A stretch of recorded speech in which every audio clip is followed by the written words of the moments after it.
Hey seniors, this is Mr. Jack talking to you remotely, and I'm so excited that I get to be here at least virtually for your senior project kickoff, or maybe not kickoff, but work in some ways. I hope we can work together on this project even though it's taking place remotely, because I think it's one of the best projects you can do in terms of enhancing your research skills, which are going to be so important for you next year.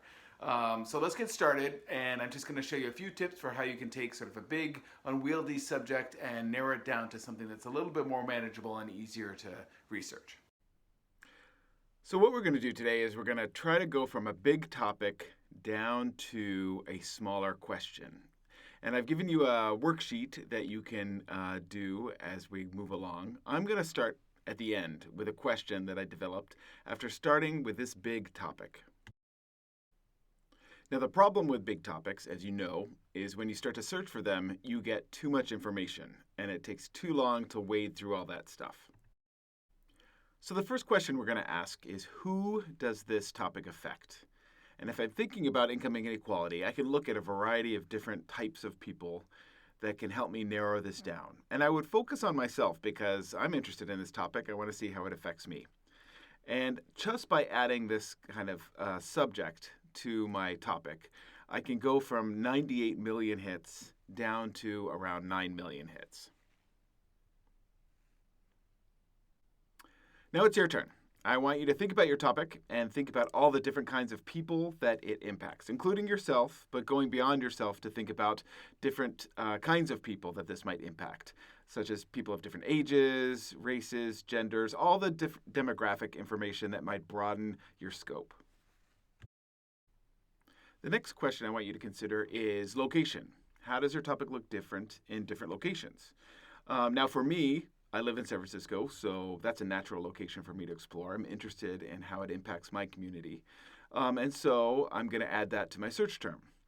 And just to show you what happens, sometimes when you add more search terms, you can increase the number of results you get rather than decrease, as you can see right here. So all that means is adjusting your search terms until you get something that's more manageable.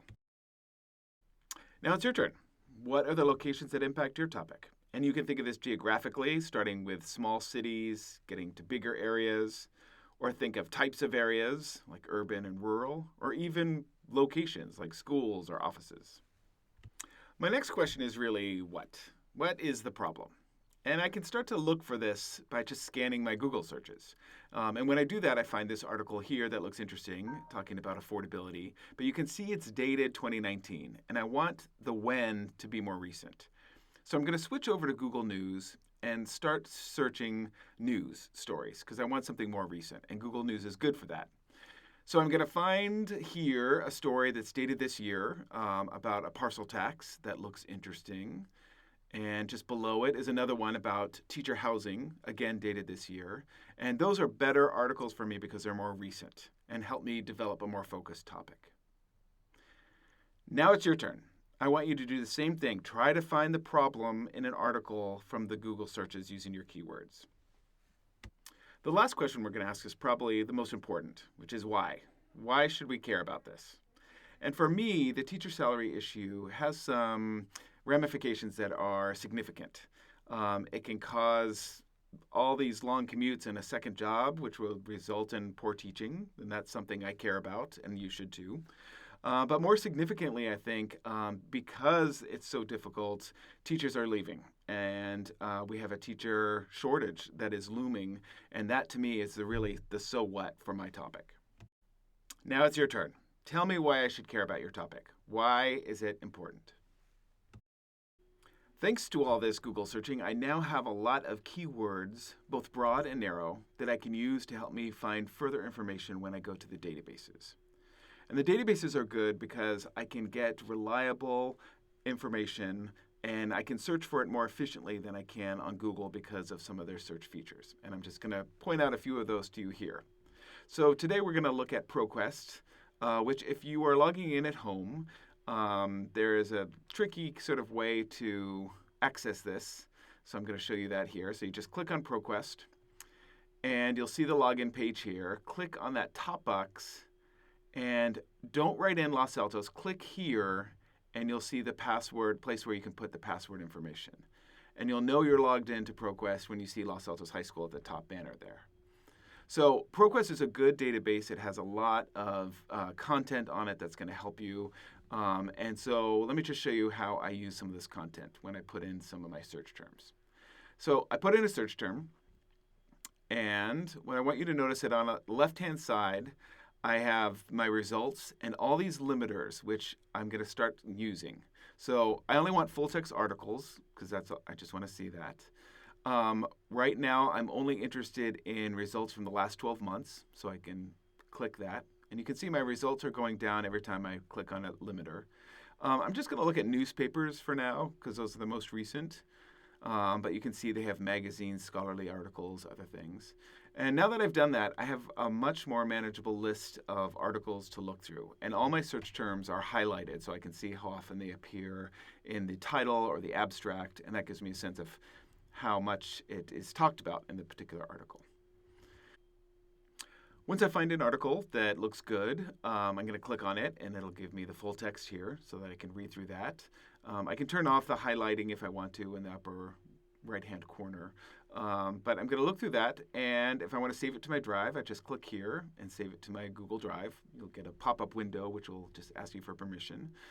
And if I want to cite it, I need to change it to MLA, and then I'll get the citation, which is great. I can either export it or just copy and paste it.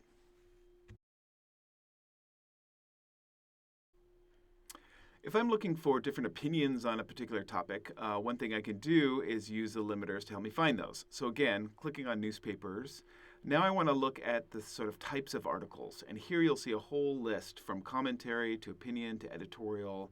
And if I select those, that's just going to give me op-eds on this topic so that I can find diverse viewpoints on this issue.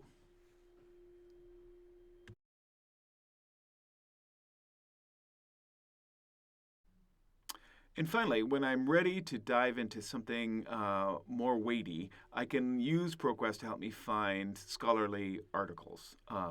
These often appear in academic journals, and so if I click on academic journals here, I can see much more researched studies that will help me understand the broader context of this issue and really give me some facts and data that will help me with my topic.